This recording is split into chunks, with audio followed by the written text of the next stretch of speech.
Welcome to AWR. What's going on, everybody? My name is Max. Welcome to another episode of Chronicles from the Asylum. Joining me today, the boss, the jefe, the man that signs the paychecks, Gary Emmitt. Gary, thank you so much for coming on. Big show coming up in just a couple days now. Wanted to bring you on, kind of talk about everything we got going on. With COVID stuff still kind of lingering out there, we've also got a major card, to talk about. So I want to kind of touch everything, maybe spend a half hour going over everything, and then hopefully we'll see everybody Sunday, July 5th at the Emerson Theater for what is going to be one of the best nights in indie wrestling in Indiana in a very long time. Definitely. Thank you for having me on. I mean, I know I kind of pay the bills, so you got to give me a spot. But... Right. Yeah, when the boss says, hey, why don't we do something and have me on, you make sure it happens. So like I said, July 5th, that's this Sunday at the Emerson Theater, which is 4630 East 10th Street in Indianapolis. A historic venue. Going to have the full-size ring. Gary was putting stuff on Facebook the other day looking for guys to help him get that thing moved. It's a big full-size ring. And from what I'm even hearing, it might be even set up with the boards on it already. Yeah, it's actually set up. We getting the canvas, everything ready. We're going to be throwing that on next. Getting everything ready for you guys. Give you the best show that you've seen in a while. So, and Gary, how are tickets going? Are there tickets still available? Will we be able to do tickets at the door? Tickets are available at this moment. We'll put it like that. Due to the COVID restrictions we have, our normal capacity is around 450. Due to the COVID, they said half. I have been updated that I can do a little bit more than half our capacity. So as of right now, we got tickets. We're about, I'd say 70% capacity right now with staff and everything. So at this moment of the recording, yeah, we have tickets available, and whatever does not sell as pre-sales will be available at the door. So just to pull back the curtain, it's Tuesday night right now. This will probably be up Wednesday or Thursday. I would not wait till day of the show to get tickets. I'd get on the website, get these tickets ordered. You can order them through Eventbrite too, correct? Yep. If you go to eventbrite.com. Eventbrite, yeah. If you go there to search AsylumWrestlingRevolution.com or just Asylum Wrestling Revolution, and we'll pop right up. Or you can go to our Facebook, go to the event page, and you click Get Tickets. It sends you straight to it. So there you go. Be sure to get those tickets ahead of time. You don't want to show up at the door, have plans of watching a great evening of wrestling, and then get told, hey, we're at capacity. So get those tickets ahead of time. But I'm sure there will be some tickets available day of show. If you got plans and you're trying to make sure, you can get it in. But, I always try and stress, get them ahead of time. When I used to work at Pierre's, the big bar in Fort Wayne, I could tell you a lot of times people think, I'm just going to slide in and, I'll get my tickets to Corn at the door. Well, those tickets, sell out a little quicker than people think. So, and when we're talking Nick Gage and Dale Patrick's going at it, and the new indie darling, the new indie deathmatch superstar, Akira, after what he did in New York last week. Oh, sporting that new Akira shirt too. Product placement. Go to Power Wrestling Tees and grab one for Akira. Show him the respect he deserves. The guy definitely deserves it after that mega bump out there. And going through this card, there's names all over. You've got Cole Radrick just featured on the Game Changer Wrestling show as one of their big up and coming stars. Akira, who's any day now gonna be leaving us from indie wrestling, and one of the big three is going to sign him. And when I say the big three, either AEW, WWE, or he's going to go to Japan, and we'll just never see the guy again.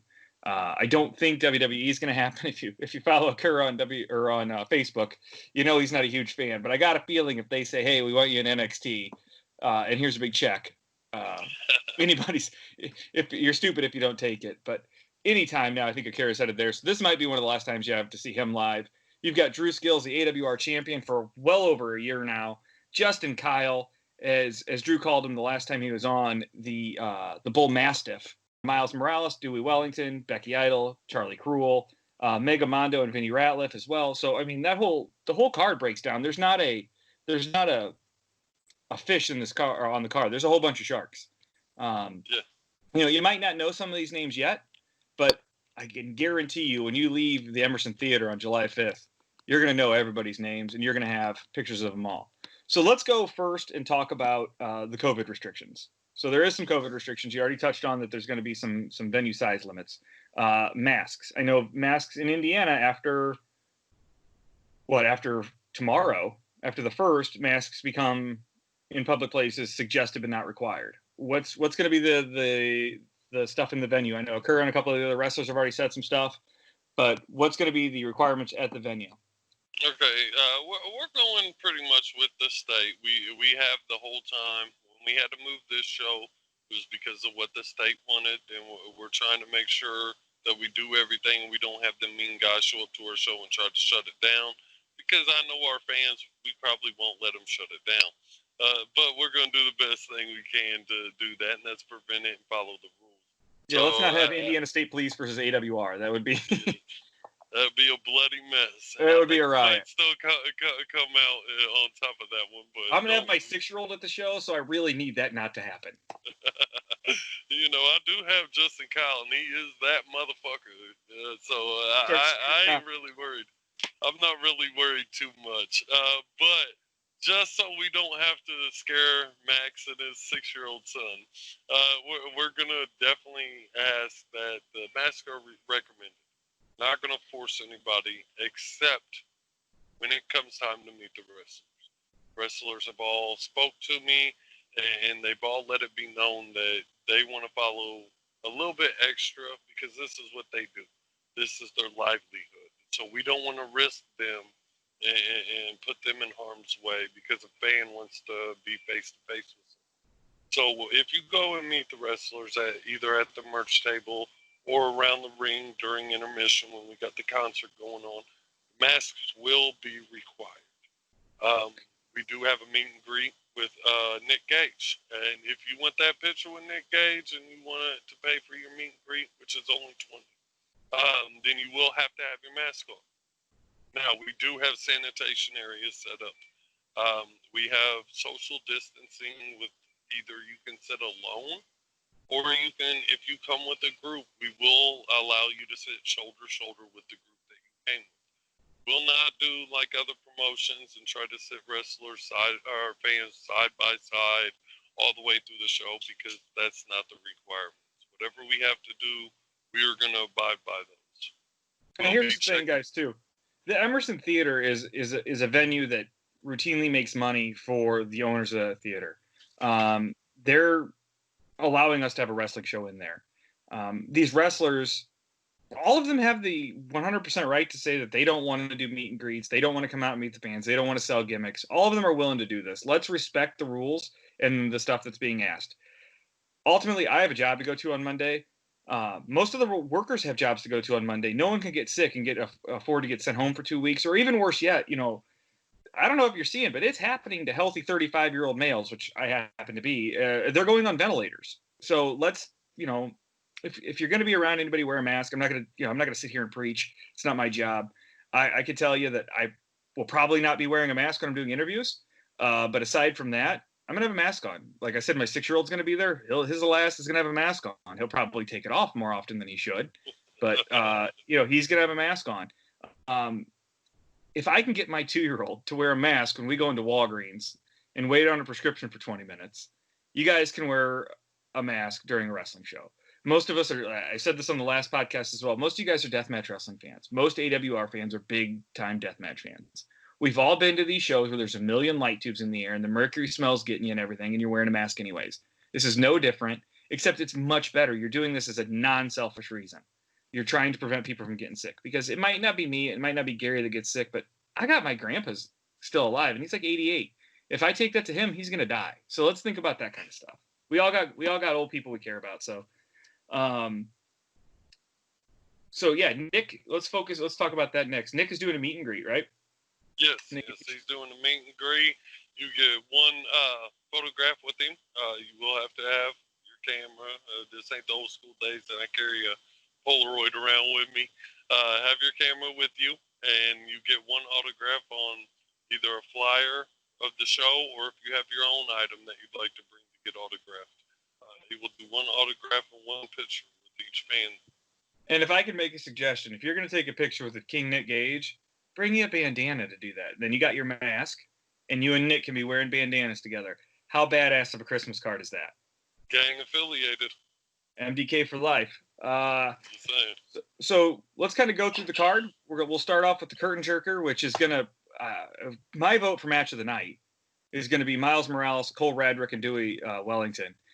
When you and I first talked about this card, 6 weeks ago probably, when we first started talking about it, you told me that was going to be the first match, and I said, do you mean the last match? Because there's no way anybody's going to be able to top that. These guys are going to fly around, and it's going to be crazy. I mean, yes, there's a reason. Excuse me. There's a reason that they are the first match, because I feel like that'll wake the crowd up. There's no way you can come into this event. I know we're all excited when we're walking up to it. I know we're excited when we're sitting down in those chairs. Believe me, I'm a fan myself.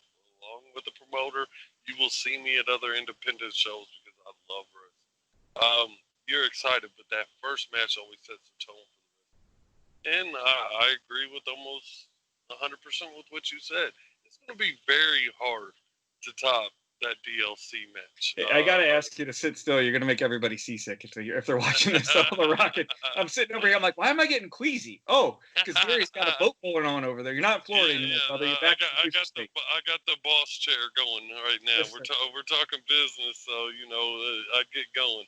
I'm surprised you don't have a big old blunt hanging out of the corner of your mouth and talking business. I mean, I just put one out. It might get fired up a little bit into this interview. Re-legalize Indiana, if you mind.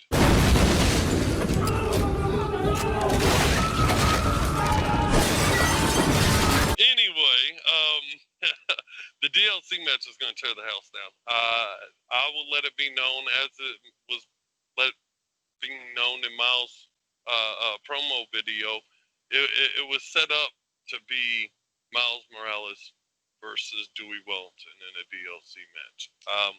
Cole Radrick came and had a nice conversation with me, and he felt like that match needed a little extra to it, and he'd be the one that would add it. So, I mean, when Cole Radrick comes to you and he's hungry, you feed him. So yes, that's exactly what I did. And neither two guys, Miles had a little problem, because he wants his chance to show Dewey that he has what it takes to get past him. He hasn't got his one-on-one with Dewey yet, and everybody wants that. So, I mean, what was it, 2 shows ago, the February show, when they were supposed to square off in the opening match, and that got interrupted. So, yeah, I think at some point Miles and Dewey definitely need to be able to square it off, but when you add Cole Radrick to you've got a roaring fire between Miles Morales and Dewey Wellington, and you throw Cole Radrick in, it's like throwing 50 gallons of methanol on a fire. This thing is going to burn out of control. Definitely. I can't even tell you, honestly, who I've got my money on. I mean... The fans. The fans are going to win that match, actually. Yeah, I mean, that's pretty much what I see. Either way that match goes, you got doors, you got ladders, you got chairs. Oh, my, the fun that they're going to have. So, yeah, it's going to be amazing. I can't wait to see what these guys do. I know chatting with Cole a little bit on Facebook the other day, and he said he's got some big ladders in mind and some big spots on ladders. And he said that if you didn't know the name Cole Radrick before that match, you're going to know who Cole Radrick is after he leaves. And I tend to believe him. And Cole's not been around AWR near as much as Miles and Dewey. So I think he also feels like he's got to prove something there. He was in the deathmatch tournament, but Miles and Dewey have been a little bit more staples of AWR, and I think it's going to be very interesting. And Cole's another one that I think eventually will be saying so long to all of us here in the Indies and be moving on to, if I had to put money on it, I would say Cole will head to AEW and be a mid-level superstar over there for a long time to come, if not a top-level guy. Because the guy can have a match with anyone. He can work any style. He's not scared to bleed. And the kid is tough as freaking nails. So congratulations on booking that match. I think that might go down as match of the year. Hey, I always say AWR shows every match is a main event somewhere. And the thing about AWR fans is you get a main event every match. I bet you this match gets talked about by Dave Meltzer at some point in the next 10 to 15 days. I truly believe that's going to get on Meltzer's radar. Hey, Meltzer, I need that 5 stars. I don't I don't think Meltzer listens, but if he does, that'd be pretty cool. That would be that he's part of the reason I got into wrestling podcasting and stuff. So if he's listening, career made, and I'm probably going to retire after this episode. No, you're not. You ain't going nowhere. We're going to keep you around for a while. So then we got Becky Idol and Charlie Cruel. We got a Naptown Dragon versus one of the Kentuckiana gals coming up, and that's going to be big. There's a lot of attention on Charlie, as she was at the Quarantine and Kill show, and Becky Idol comes out of one of the best stables, probably the best stable in the state of Indiana. I'm sure there's going to be some guys down in that Jeffersonville, Indiana area that aren't going to like hearing me say that. And I am going to be in the locker room with Dale Patrick Slater in 5 days. So maybe I need to be a little quieter about that. But, no, Dale's a dragon. No, we're good. I was going to say. He's the dragon that's left. I'm just saying. Yeah, well, Akura might have a thing or two to say about that. But, we'll deal with it. I think Drew's got my back. I think you're screwed either way. You got a guy that loves deathmatch in Dale, and then you got a guy that's willing to bite another man's asshole in a Akura. Oh my God! Damn, boy! Oh God! Damn! Boy! God damn! Oh, wait a minute! The killer's biting him! Oh, God! Oh, boy, did you see the blood come out of that boy? Oh, did he spit in the John Wayne Murdoch's face? Oh, my God! So, I hope you run pretty fast, bro. You know what? I did happen to run track in college, so I think I'll be okay. Camel wear Lights. a belt so you can't get past some pants. Camel Lights and Budweiser have slowed me down a little bit over the years, but we'll be all right. What are your thoughts on the Becky and Charlie match? Kind of walk us through the booking of that, how you came to putting those two together, and. Well, I mean, you mentioned the Quarantine and Kill. I don't know where that show took place. It's weird. I think I remember on Facebook about 12 months ago seeing a guy tearing down a barn or a garage. And there just happened to be this weird garage-shaped foundation for a deathmatch show. I don't know. It was an undisclosed location. I wish I could have been there. I'd have loved to watch it, in person. But what I've seen there is that, Charlie Cruel showed a new side of her. Everybody knew she was a little, spaced out, but she showed a very different side of her. And when I spoke to her after that show, she wanted to set via the the phone, standard. right? You called her. Via the right. phone. The phone, yeah. When we were talking about, her coming to the 5th, not in person, not after that show. Definitely not on your back porch later that night. No, never that. Sorry, guys. But anyway, kayfabe's real. It's still real to me. But anyway, she let me know. She wanted to set a standard. Everybody that pays attention to AWR, we have had women in. I've had Randy West and Bottom Shelter at her first show.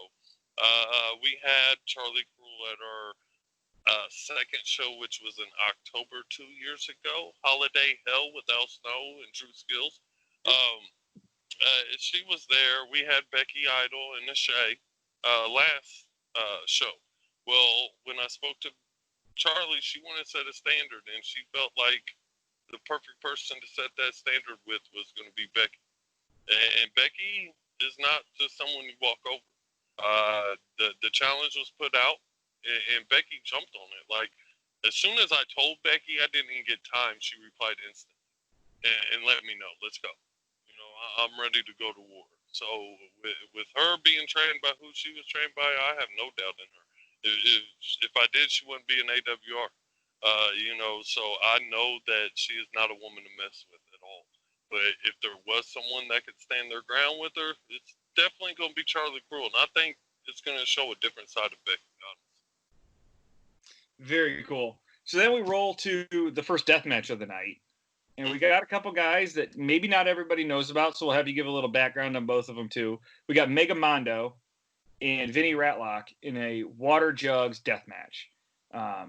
if you doubt for 1 second that water jugs can cause problems, look up Masada shoots on Spider Boudreaux and watch the beating that Spider Boudreaux takes via a 5-gallon water jug as Gary lights a hand-rolled cigarette. Smoke, That's- Yeah, smoke every day. it's one of the Al Capone Yeah. cigar cigarettes. It's just a Havana Tampa. Yeah, yes. Good call. But as you were saying, So Mondo and Ratlock, maybe not everybody in the world knows a whole lot about them. Neither of them have a big YouTube library. I don't know why that's such a hard word. Maybe I shouldn't smoke before interviews. Weed brain.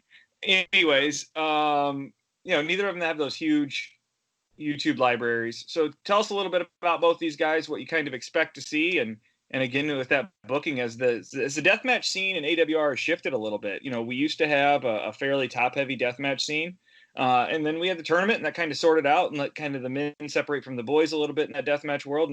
And I personally would love to see a deathmatch title or the world title be defended in death matches and regular matches, or however we're going to do that.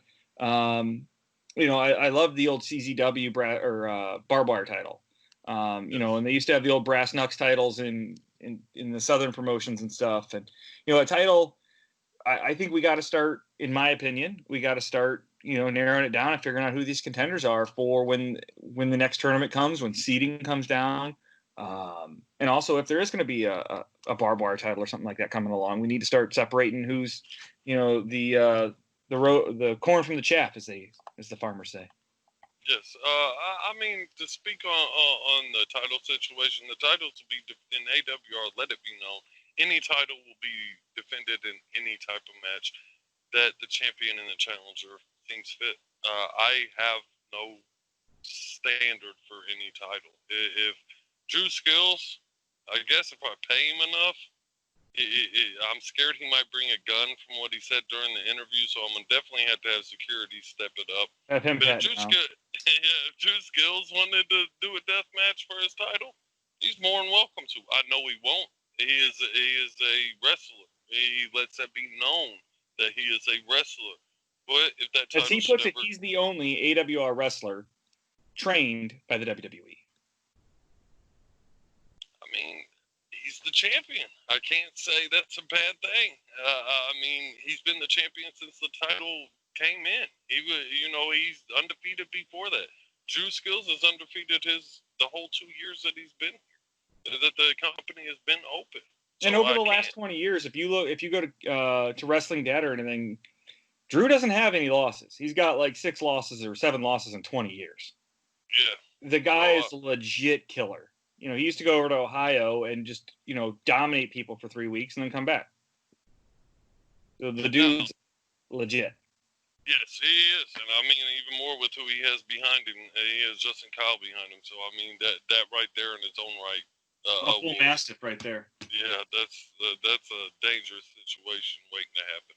Now, to touch on the Vinny Ratlock and Mega Mondo, or however he says it, big fan. I say it just normal. Yeah, that's the homie. The Mega Mondo stuff. He's a beast. He's Get a past big his gimmick. Throw that gimmick out the window. Throw his whole character out the window. Look at the man.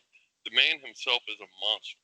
Like he is a silverback gorilla. Like he looks like a silverback gorilla. He's a big old boy. Vinny Ratlock is the matchmaker. He has one of the best minds for creating a match style. And he came to me after Justin Kyle pretty much destroyed him to the point that even his pants was ripped. I think those pants ripped fairly quick, though. Those, sorry, maybe make Vinny. sorry, Vinny, but trash bag pants might not be a great idea. No. But I know that Vinny Ratlock felt like he had some making up to do. He felt like he had something he didn't unleash at that show still. So he came to me with this idea, and I put it out there. And the first person that came to me was Mega Mondo. And he felt like if anybody's going to give Vinny Ratlock a run for his money to the same beat maybe a little differently than Justin Kyle, it'd be him. And I couldn't deny it. That match in its own, when both these men want to go at war with water jugs, you just give them the stage and let them do what they do best. And I don't know what's going to happen in that match, especially with Vinny Ratlock's genius mind and Mega Mondo's strength. I'm kind of scared. Yeah, it's going to be insane. It's got the potential to be a real barn burner of a match. I think people also, keep in mind this is going to be a wrestling match. Both of these guys can legit wrestle too. This isn't going to be a 1997 IWA Deep South show where they just hit each other with something 3 or 4 times. Should I not take a shot? No, I agree. I agree. There's only one good thing that comes out of Deep South today, and that's the younger guy they got there. Cody, I don't know his full name, but he knows who I'm talking about. Yeah. He's done some business with him, and I see high hopes for him. The only thing I loved about that is that they gave Akura and Nathan stage. I mean, and the rejects. Deep South fan. Yeah, I'm not a Deep South fan at all. No. Not to go on a tangent, but if you're a racist fuck, I don't really have anything to do with you. I'd rather piss on you than look at you. So, if anybody's got a problem with that, I'll be at the show. I'm the bald guy. So come holler at me. And you can confuse him for me on that topic too. Right. Yeah. You know what? I'm willing to come to that curtain and say to anybody that's behind that curtain that you got a problem with people not liking racists. And I bet it's going to be hard for me to get out the door because we got the silverback in Justin Kyle, but I can guarantee he doesn't feel that way. We got Drew Skills, who say that to Drew. I want to see some racist have enough balls to go up to Drew Skills and mention that they don't like people of color. I might shoot you, cuz. Do it outside of an AWR show because I know what that guy will do to you. But somebody there, please record it because I want to watch Drew Skills slap somebody out of their skin because it's exactly what's going to happen. 100%. Anyways, let's get back. I don't want to go too long. I want to keep the video short so enough people can watch it. Then we've got, it was supposed to be Aiden and Akura versus Drew and Justin. With the loss of a friend of mine, a friend of yours, a friend of pretty much everybody in Indiana and all over really, in Adam Bueller. Aiden had to make a decision basically with his job. He works weekends most of the time at his job, and he could only get 1 of the 2 days off. No one faults him. No one at AWR faults him for making the decision to go to his friend's funeral. Adam was one of those people that touched everyone's lives. The last message I sent to him 2 days before he passed away it was right after I wrapped up an interview with Dale that no one will ever see. And it was, hey, you're coming to the AWR show with me on July 5th. And I said, I know what the doctor said, but you're just going to ride down with me. You're a tough dude. You're going to ride down with me. And he said, I'd like that. And, about 24 hours later, we lost him. And, guys, that GoFundMe's still out there too. His girl and his kid, well, I know she's not his girl anymore, but his baby mama, she's got a lot of stuff to deal with. And, she's kind of the only one handling a lot of this stuff. And, I sat back a lot of times and thought about, I have a 6-year-old, his son's, I think 7. Knowing that I wouldn't see my son anymore would just be one of the hardest things ever. I can't imagine. So Aiden is making the decision to go ahead and not come to the card. And that's going to leave Akira alone versus Drew and Justin. I'm sure everybody's seen what Akira did last week at the show in New Jersey or New York. Was it New York or New Jersey? It was in New Jersey. Yeah. Okay, so in New Jersey, to another guy that's been in AWR, to Reed Bentley. I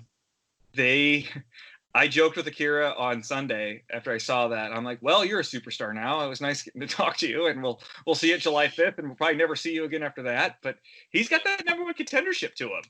So I think he's going to stay around and cash that in at some point. And, drawing a handicap match against Drew Skills and Justin Kyle is going to be rough. What are your thoughts on that one, boss? I mean, if anybody can do it, it'd be Occur. I have faith in Occur. I've had faith in Occur for 2 years since our doors open. I've always seen something in him, and he'll tell you that. Any interview that I've been in, I've always talked about him. I'm wearing a shirt instead of an AWR shirt. I could have product placement my own shirt, and I rather chose to rip my buddy because I think it was 115,000 views in like one day. Yeah, it's over. I think it's over 200,000 now. The boy's a monster. Now, I can't take away who he's going against, though. Drew Contract Skills. assigned. Yeah, it's I can't do nothing about it. Aiden was the only person that had the balls to step up and be like, yeah, I'll watch your back, brother. So I mean, now I don't know if I can find anybody else that's willing enough to take the risk to go against Justin Kyle and Drew Skills. So I mean, but I'm never taking away anything from Occur. If anybody could do it, do the unbelievable, the undoable, it'd be him. So that match is, even as a handicap match, that match will still be an amazing match to watch. Yeah, it will. I mean, before Aiden, made the decision to come off the card, I had that circled as, and I still do kind of have when I write down my stuff. There's 2 main events on this show. There's not a co-main event and a main event. There's for sure 2 main events. It's anytime the UFC has to defend 2 belts, there's 2 5-rounders, as I would put it. Michael Buffer's bringing out the special markers on the cards for 2 matches on this card. Yeah. And I truly think that I still give Akira a 33% chance of winning. I still think a 1-3 shot that, Akira's kicks are as crisp and clean as anybody's. His submissions are strong. I think Akira's endurance is significantly better than Drew's or Justin's, which Drew's definitely going to hit me now. And I'll just stay away from Justin because I just think Akira's got that stamina and stuff that he can hopefully handle the barrage. I know the kid's got a chin, and he jumped off a fucking house on Saturday. So he's obviously tough as fucking nails. If anybody's going to do it, it could be Akira. And then and that'll give him something to hold over those guys' head as well as, hey, I got to win over you too. Drew, I want that belt. Keep my belt warm. And I kind of think that's coming. And I kind of think Drew is, I know Akira thinks that Drew's just holding on to his belt for him right now. Makes it so he doesn't have to take it back and forth to home. So, Drew, I hope Justin and Drew are ready for what will be a dangerous match. And, the worst thing you can do is back a pit bull into a corner. Because I think the little pit bull in Akira is going to come out fighting pretty hard. Yeah. To see him, and I've had a lot of fans tell me this. They can't wait to see, I know he's the #1 contender, but they can't wait to see Justin Kyle and Akira. A lot of people have been telling me that's a dream match. And the way it is now, unless, Drew does all the work, Justin Kyle and Akira is going to be in the ring together. Well, and remember, on the podcast, Drew said that he was bringing a chair, going to sit down and let Justin handle those 2. Yeah, I mean, so that pretty much lets it be known you will see Justin Kyle and Akira in the ring together. Now, I'll be honest that I hope the ring that we just purchased is strong enough to hold them to. It's going to be insane. And speaking of insane, in a Boards of Bullshit death match, the King, Nick Gage, versus the King, Dale Patricks. We've got, it's going to be insane. We've got, and another thing to keep in mind in this is the King of AWR is in the match before.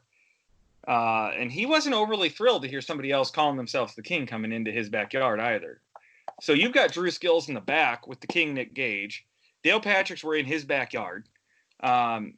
Nick's got a lot of stuff to worry about. This isn't going to be a walk into Indiana and walk out real quick and maybe like TOS 2 where when he kind of walked through Jimmy Lloyd in that first round match. He's not going to do that to Dale. I haven't seen Dale nobody do that. No. Dale doesn't lay down for anybody. Dale's a CZW vet. He came in with the Invasion a million years ago.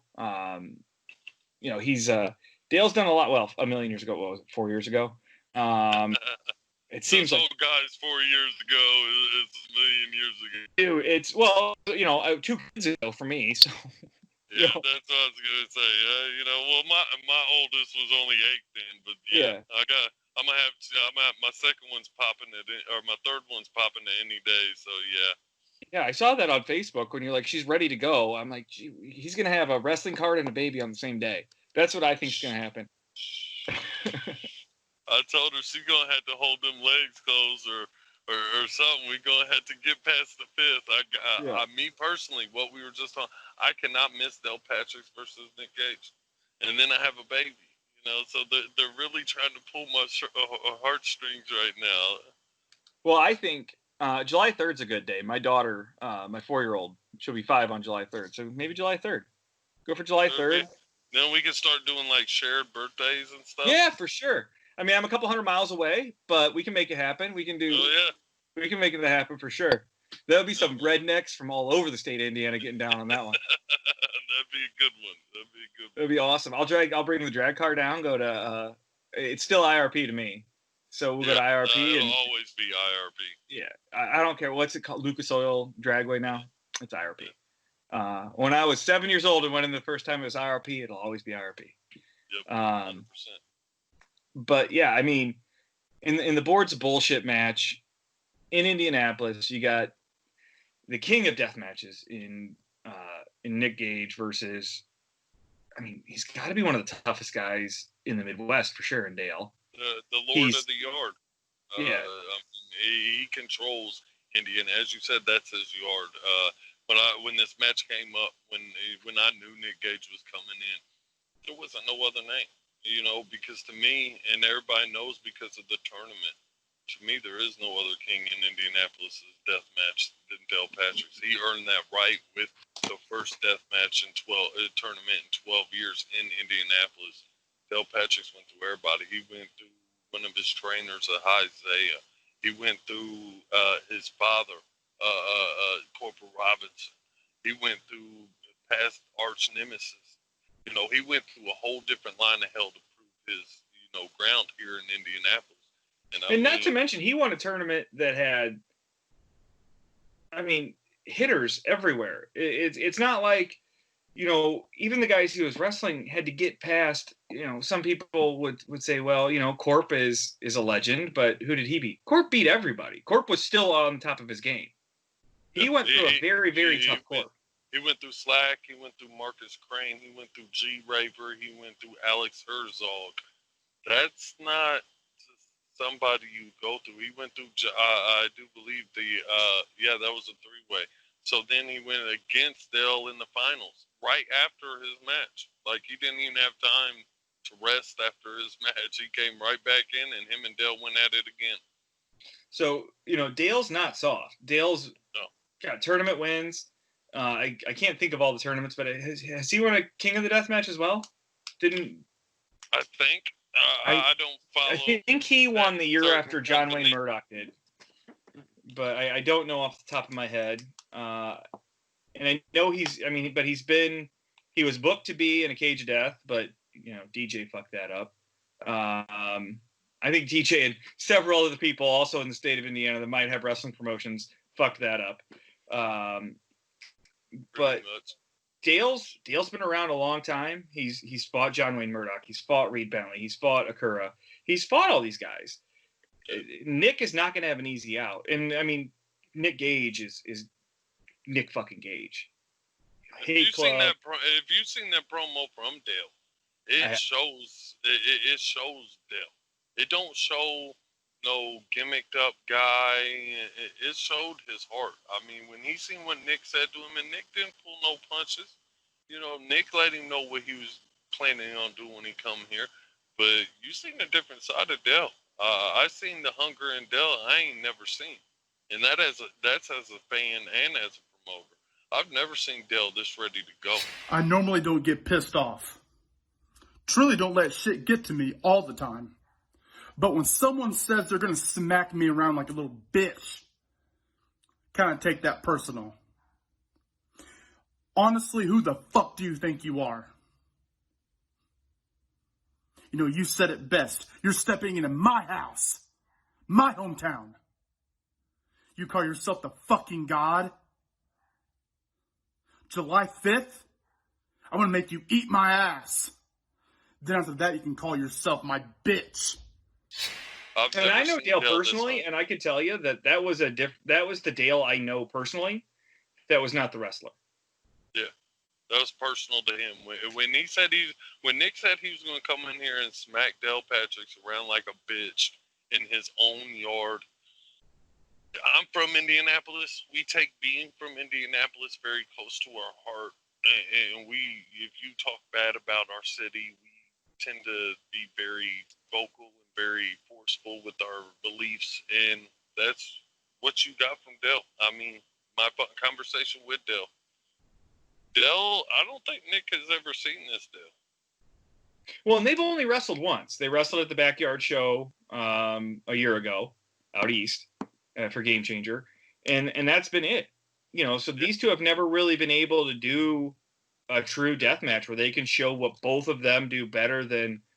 I mean, you got to think these are two of the top 5 deathmatch wrestlers in the country, and maybe top 10 in the world. There's a few guys in Japan that can be in that top 5 as well, but these are top 10 guys in the world. So you're going to have a chance to see in Indianapolis at the Emerson Theater 2 of the best deathmatch guys in the world.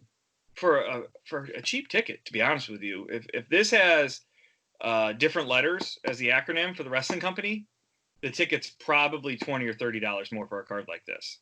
At least $50. I'm telling you, they'll be charging at least. We don't do that at AWR. I can tell you, I went to a certain East Coast promotion that used to do shows in Chicago for a standing room only ticket because they fucked up and didn't give me my second row seat. I paid $65. So, you know, you're not paying that at AWR. You're just, and you're getting your money's worth. The other things to think about is there food at the show or just beer? No, there's everything. We got beer, we have soda pops, we have water, we have energy drinks, we have food. Cash is king, but bring your card because we have card readers. Everything's there that you'll need. Mm-hmm. And remember, all the boys love their gimmicks to sell too, you know, t-shirts and stuff. I always tell everybody, and this is kind of what I go through too, whoever impresses you the most at that show, buy their shirt. These guys don't make a fortune doing this. Like I said before, and pulling back the curtain a little bit, 90% of the wrestlers on this card work day jobs. And that's because I only know 90% of them personally. I don't know a couple of the guys personally. But most of them work day jobs. And, you know, they need the shirts and everything to help them get to the next show, to train more, to not have to work as many hours at their job to get to the next show. So whoever impresses you the most at that card, buy them a beer, buy them a pop, and buy them a t-shirt or buy a t-shirt from them. I can tell you the first time I met Cole Radrick, I bought a shirt and he said, "Thank you. You just gave me Taco Bell money." And I go, "What do you mean?" And he said, "Well, if I didn't sell enough shirts, I didn't have enough money to buy food and gas to get home." And so that's literally how some of these guys are. Not saying that Gary doesn't take care of the guys. The guys are paid well. But you can always, you know, maybe it becomes like, for example, I know one of the guys works for Amazon. Maybe he doesn't have to pick up a double 2 days next week and he can get to the gym or get to the training school and get a little more training. You know, those kind of things are big. Help the boys out. If they do something that impresses you, let them know. And buy that shirt, support them. You guys, you know, I have no problem dropping $70 on a UFC pay-per-view every now and then. So don't have a problem dropping 20, and don't try and talk them down or get a deal out of it. Support these small business. These guys are all small businesses. You got to think about it. Give them $5 extra. Yeah. They tell you $20 for a shirt. Reach in your pocket and pay them $5 because I promise if you could put an entertainment value on something, you give them more than $5 if it's that way. Mm-hmm. Let me tell you, I think that every time when I go to a show, I know these guys are putting their lives on the line just to make fans smile. Give them a tip. Yeah. You know, in Mexico, they tip their wrestlers during matches. Yep. They throw ones at them. like they're strippers, which a lot of fans out there love strippers, so they can understand I happen to be one of those. the love. You know, tip them some money on their T-shirt. Oh, like he said, go buy them a beer. There's a lot of different kinds of beers. Wait till after their match, but then go buy them a beer. Yeah, don't buy them a beer before the match. Yeah, don't do that. We need some safety things going on. But buy them a beer after. Hand them some extra money. You know, let them know that their life is worth something. Not just, to me, not just a handshake. I don't. I try to buy as much. Like I said, my shirt speaks for it. I came home from my vacation. I had 2 pro wrestling T-shirts sitting right here waiting on me. They weren't AWRs. You know, they were workers that I felt deserved the love for what they've been doing. And go to Pro Wrestling Tees and hit up Cole's page or hit up Drew. Even though Drew's a big asshole and probably the meanest guy I've ever met. Ever met. He still is providing an entertainment value to you. And, you know, if these guys aren't doing that anymore, they're going to quit. You know, at some point, they have to look at their lives and take stock too, and maybe it's time to walk away from wrestling. But if the fans support them, and maybe Drew wouldn't be so mean to you if you had a Drew Skill shirt on. He'd probably hit you anyways. He would be. I love Drew to death, and he's like one of those assholes you just know are an asshole. And I mean, either love the asshole or hate the asshole. Me and him has a love-hate relationship. He knows my name when I send the PayPal, but he don't know my name when he does interviews. Right. Thank you, Drew. Well, and like my grandpa used to say, everybody hates an asshole until after you eat. You're about to eat his ass right now. Oh my God. He just sitting that boy now. You know, even an asshole's useful. Just so, I mean, like I said about Drew, he still has that title, so he's still putting asses in seats, even though most of the fans hate his ass.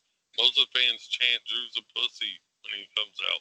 But yeah, there's a guy on Facebook that was telling me about that. He was commenting on there. I can't remember his name. I think it was Mike something. Flat build cap and a beard on his profile picture. I can remember that, but I can't remember his name. And he was saying, you know, we've been chanting for months for Akira versus Drew. We can't wait for Drew to get his ass kicked. And guys, remember, that's also something that Drew's doing well. And if you appreciate that, buy a Drew Skill shirt. Even if you buy a Drew Skill shirt to spit on or use as a rag after... Send me the video afterwards, please. And just, you know, I want to go back and circle back to this again, too. Social distancing is going to be super important here, guys. The state of Indiana and the Indiana State Police, while have been very, very cool, as most of you guys have seen, I share the pictures. I've got a race car. We've been to a few races this summer. They've been at Muncie Speedway, and they were watching where we were parking the cars. My dad and brother rode in the truck with me down there in the truck, and then we were getting out walking, and a state trooper said 6 feet apart, gentlemen. And I turned around very respectfully and said, hey, they rode in the truck. And he goes, I don't care. When you're in public, it's 6 feet apart. So remember that we're operating at the discretion of the governor right now. So let's not do anything to piss that governor's office off and have, like I said earlier, ISP versus AWR, because well, we got some tough dudes in the back and probably even tougher dudes sitting in the front row. I got to have a 6-year-old there. And if I want my wife to ever let me bring my son to a wrestling show again, I can't be, calling her to get me out of Marion County lockup.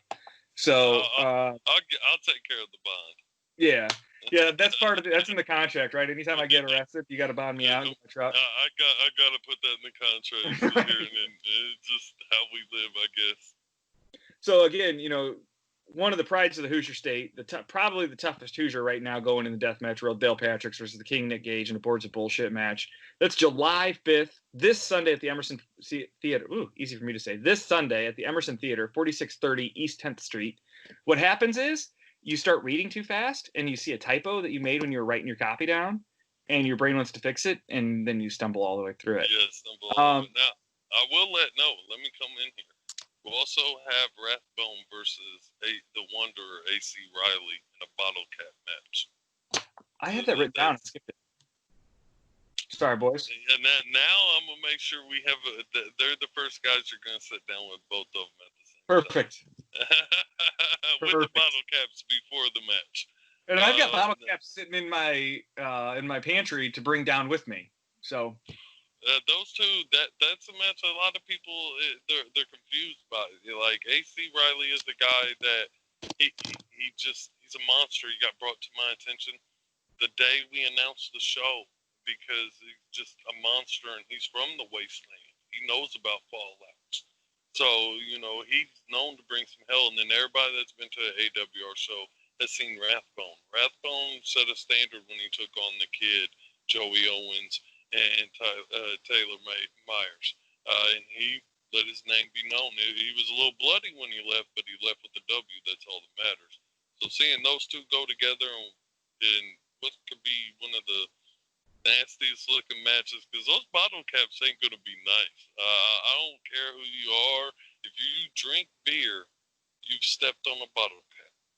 Yeah, and there's no way to let's face it. We all know that we're all smartened up a little bit, right? There's no safe way to bump a bottle cap. That bottle cap is sharp. If you think these guys are going to sit in the back for 3 hours before the show and file all those bottle caps off, or we're going to use the old school WCW style rubber ones, no. These are.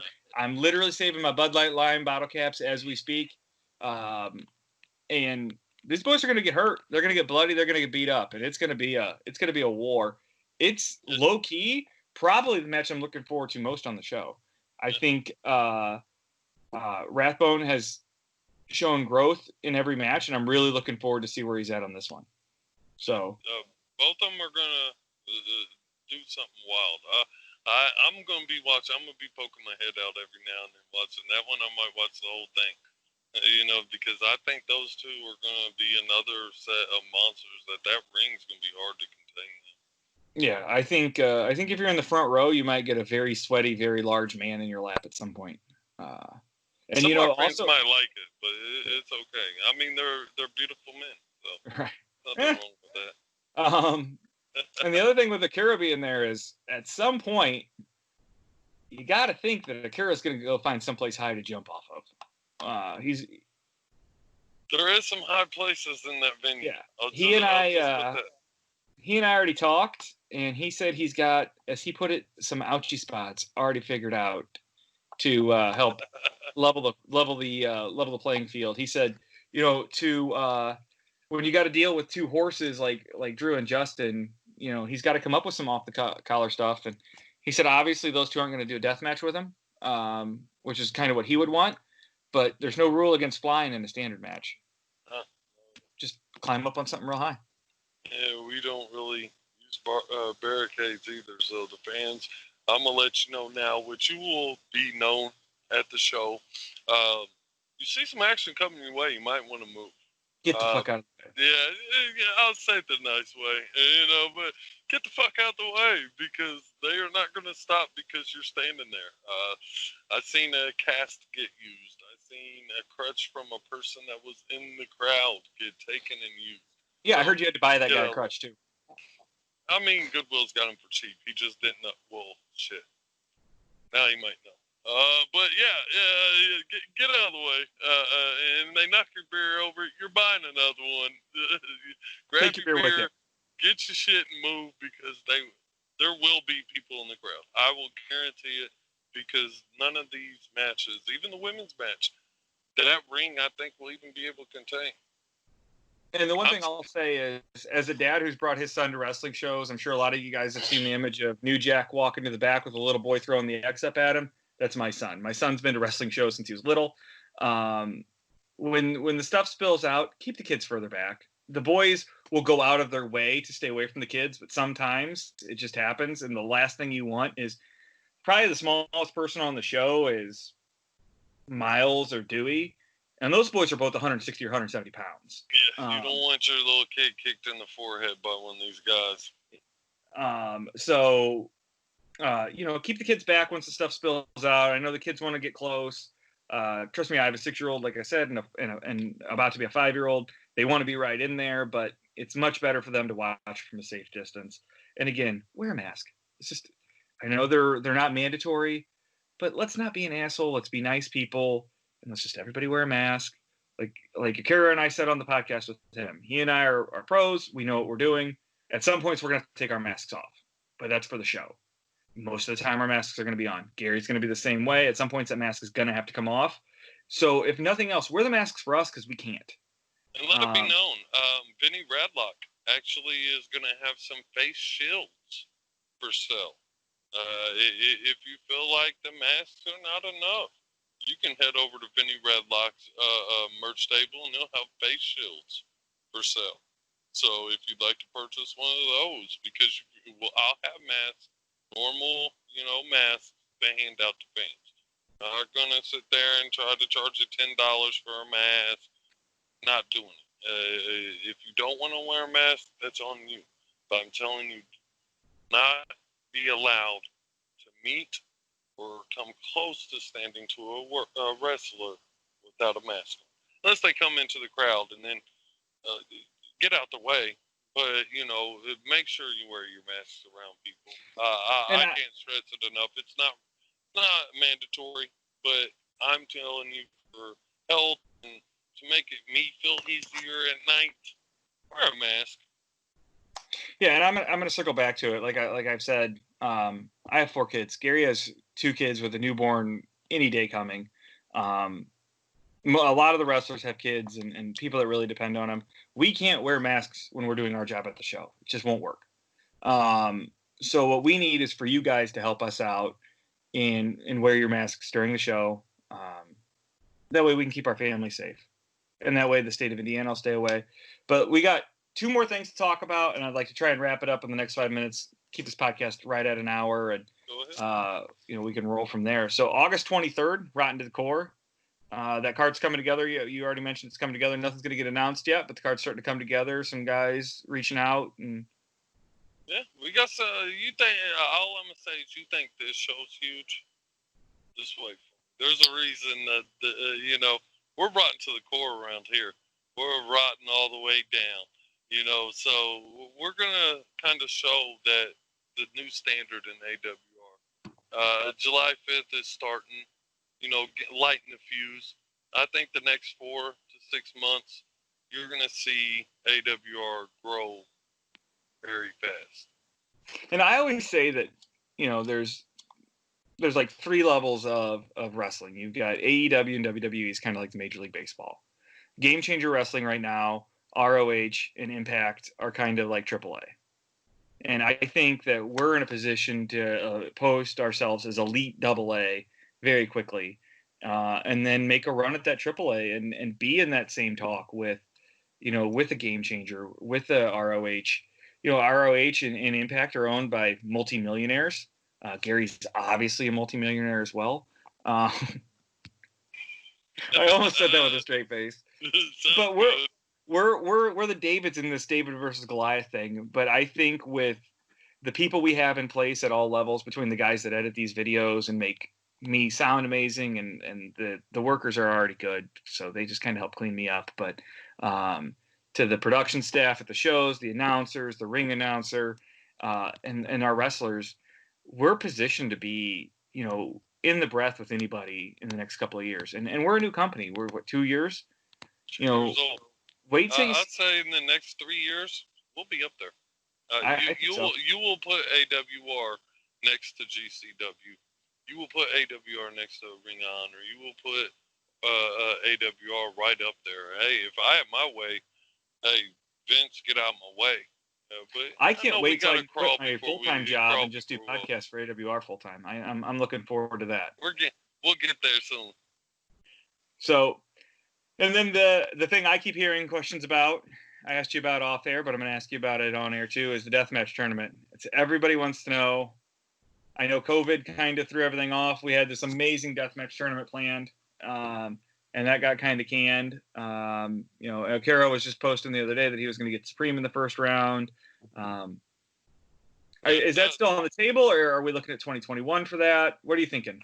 I will tell you, people start wearing their masks and we get rid of this COVID thing, we'll be ready to go. I will tell you personally, there's no date. Never say never, as they always say. Will be 2020? Never say never. Do I think it will? No. I'm not going to do a deathmatch tournament until I can give fans 100% what they deserve. You know, Sure. we had an amazing lineup for the first one. Be honest, when I got the phone call about Supreme, it broke my heart. I was raised watching him. I don't want to say raised my whole life, but my hardcore deathmatch fanship when I was CCW and XPW, and Supreme was the man. And that's the reason why I went to him. And to see him versus Akira, the match that we had planned, and for Supreme to tell me he was excited, to Supreme to tell me he couldn't wait to face Akira, and it's sad. You know, it really hurt my mind on the tournament. Like, the whole story that I was planning on and where we were going with the tournament totally changed after that.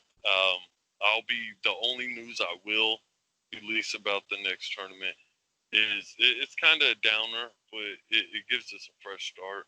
I'm wiping the slate clean with ADT2. The name will be ADD2. It will still be the Asylum Deathmatch Tournament 2. The numbers, I'm not announcing yet. The card has been wiped clean. The entries have been wiped clean. We're trying to bring the best of the best. We're trying to set a standard with tournaments. Instead of having 3 guys that might be good hard hitters, I want a full roster. Now, when, I can't give that date yet. I don't know that date yet, to be honest. I'll tell you, I'm ready. My mind's fully on it. I haven't wrote down what I want, but until I can confirm it, I will not say a word about it. I can tell you, I got 3 pages of notes on matches I'd like to see and gimmicks. And Gary told me a few weeks ago, he goes, just start jotting down some ideas. And I've got 3 of the pages on a legal binder and probably 6 more in my brain. So, yeah. But deathmatch wrestlers, I'm going to put this out there to you guys. Start having matches that make Gary be like, man, that's number 12, that's number 13. And like I said, with the death matches that are on the card, you got to look at those as guys trying to stand out. Because if we're going to run a smaller tournament, there's going to be limited spots. You're going to have to stand out. You know, back in the day, one of my favorite shows in the WWE calendar it goes Royal Rumble and King of the Ring. Because I loved all the qualifying matches and all the suspense and stuff. So I'd love to see some qualifying stuff go in there, and guys have to kind of prove themselves. Win a couple. That's a perfect idea, and that's really what I feel like is what's going on right now. A lot of people know that we're going to do another tournament, and I feel like these guys that are showing up and have never done deathmatch, or these guys that did deathmatch years ago but went a different style now, or the straight big names that Nick Gage, that are coming here or know that we're doing a tournament. I think they're going to let it be known where they stand, because the last one did amazing. Last one I got a lot of love, and a lot of people say that was what got AWR where it is now. And I'm always about topping stuff. So I promise the matches I got in my head, they're going to be barn burners, but I just don't have who's going to be in them yet. So at AWR, we're fortunate. The owner, the boss, is also one of the better booking minds in independent wrestling. So we're very fortunate there with Gary. Remember, this Sunday, he signs the check, so I got to kiss some ass here too. July 5th, this Sunday, Emerson Theater, 4630 East 10th Street in Indianapolis, Indiana. Get your tickets, eventbrite.com, type AWR Wrestling, Asylum Wrestling Revolution.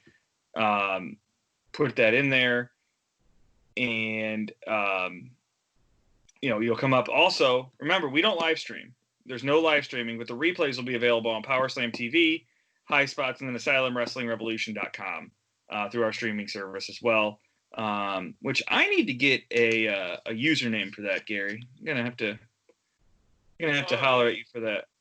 I can slide you in there. I might charge you since I pay you so much. Right. Yeah. Yeah. Those paychecks are so big. I can afford 2 memberships. Yeah. Okay. Good. I get 2 hot dogs and 2 handshakes now, so I'm doing good. Well, we're watching the handshakes right now, so right. you might get an elbow bump or a fist bump. Well, that's why we need some sponsors to come on too. Get these shows sponsored. We're starting to see some really good listenership. So if you want to get your products out there, holler at us. Before we go though, again, Eventbrite.com, Asylum Wrestling Revolution for tickets, or you can get them day of the show. But I truly think we're going to sell this show out. It's the first real Indianapolis wrestling company to run a show right now. So we had some outsiders come into town and do okay. Hey, shout out GCW. I honestly want to give them some love. They did wrestling right. They did. There was a little thing going on, and I was worried that they were going to get their stuff shut down. But when I seen how they set their crowd up, when I seen that they did everything by the book, only thing I was worried about was someone setting a black eye on Indianapolis wrestling. For us guys that do it every month, we're not here just to disappear, go somewhere else. They came in here, and a lot of respect to Brett and the guys over at GCW. They did it right. I actually seen the show, and it was and a huge shout out to Nate Webb there too. Probably my favorite wrestler. Was instrumental in getting that show done smart and safe, and Nate's an awesome guy too. And I said something to him on Twitter that I was a little nervous that we're running a show in Indy while they're still, and he said we've got this under control. Don't worry about it. And they did. They ran a really great show. There was another show that was ran a similar time frame that was a little more sketch. But that's that company, and that's for some reason dude. We'll just leave it at that. Yeah, we'll leave that at that.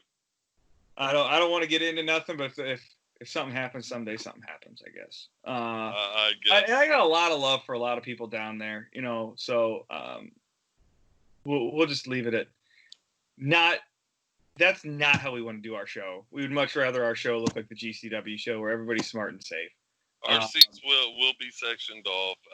People, we'll follow the rules by the state because we want to keep having our same venue. The venue that the Emerson Theater is the home of AWR. There will not be any more, going to other venues unless we go out of state or another county. That's our home. Come up to Lake County and have a show so I don't have to drive time zone in 3 hours. Let's go. Find me a venue. Let's go. The Emerson's our home. So as the old saying goes, you don't shit where you live. So, I'm trying to make sure we keep this home. So that's why we're setting the standard to what we're going to do. I'm not worried about what the other shows did. Like I said, salute GCW for doing what the law said you should have done it as. The other company, hey, you got away with it or whatever. That's I'm gonna tell you, you left a black eye, it bruised it a little bit, but we're here to put some makeup on it and show it's done the right way, just like GCW did. We're gonna show that you can do wrestling shows in a protective environment, and nobody had to worry about getting sick. All right, well, guys, remember July 5th, Emerson Theater. That's this Sunday. Gary, what time are doors? Doors open at 6 o'clock. First bell is 6:30. It is an indie show, so don't hold me to that. But that is what it says on the ticket. First bell at 6:30 in indie language is about 9:15. We'll have the first match. About 6:30, 6:45. We'll put it that way. Yeah. We do have a 2-hour training seminar with the King, Nick Gage. That's available for $20 for 2 hours. You cannot miss that. That right there, by getting trained by the god of deathmatch, the guy that you see everywhere, there's no better way to go. The guy had 20-something bookings on the Collective last year. Obviously, he's doing a couple things right. If you're a worker, even barely getting into training, and you got $20, go donate plasma if you don't got $20. Yeah. Be at this.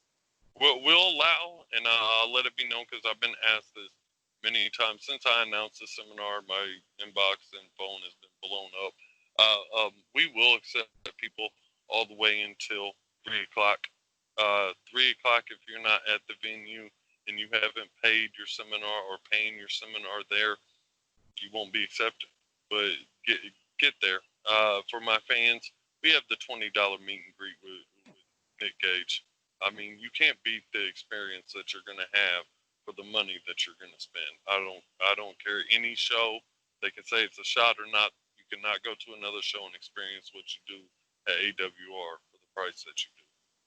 And the other thing is, this is probably going to be, I would say, one of your last chances to get your picture taken with Akira for free, and to get an Akira shirt from Akira. I mean, the dude's working. Shirts. Yeah, the dude's working Akira's working Tremont the night before, and then gonna get on an airplane, fly out here, and have to deal with monsters. He's just gonna have a weekend of chasing monsters, you know. But and the same with Cole Radrick. And this is no disrespect to anybody else on the card, but I can tell you that Akira and Cole are on the fast track to big things. So get a chance to get out here, get their shirts, get them signed by those guys. If you're a wrestler in the industry, obviously if you're not training or trained, don't come to the seminar. It's going to be a waste of your time and piss everybody off. Yeah. But if you're a wrestler, come out and take the seminar by Nick. And then, you know, if you're not a wrestler, do the meet and greet. I can tell you at the meet and greets, Nick's a super nice guy and is very accommodating. Is just wear your mask. So, Gary, got anything you want to say? No, come see us. If you need a shirt before the show, go to teespring.com/theasylum, and you can grab an AWR t-shirt. You can grab a Fallout Indiana or Indianapolis t-shirt. You can put it on we got beach towels. We got cell phone covers. We got anything you need. All right, guys. July 5th, this Sunday, Emerson Theater. Be there. $20 to meet Nick Gage and get your picture taken with him. $20. It's $20 general admission, and $30 for front row, right? Nope. You're trying to charge them GCW prices. I'm trying to charge max pricing and make $10 ahead of the door. I was going to say, you're trying to make extra money. Come on, I'll pay you enough. And I'm working the door, and 10 to 20's only. General admission is $10. Front row is $20. The balcony was going to be, open. The balcony's actually closed, so it's only front row and general admission. Anything past front row after it gets filled up, it's first come, first serve. We do have 50% off for children under 5. Max, you ain't got to pay for your kids. That comes out your paycheck. Right. I have to pay double, but I don't have to, it just come out of my check. Yeah. So, but no, just come out and see us. We'll definitely take care of you on any needs you have. All right, guys. Well, my name is Max. This has been Chronicles of the Asylum, episode 4, I think. There was a couple that went in the can. So, but yeah, thank you guys so much for listening. And I look forward to come out and say hey to me as well. I want to meet everybody on the 5th. So yeah, we'll talk to you guys later.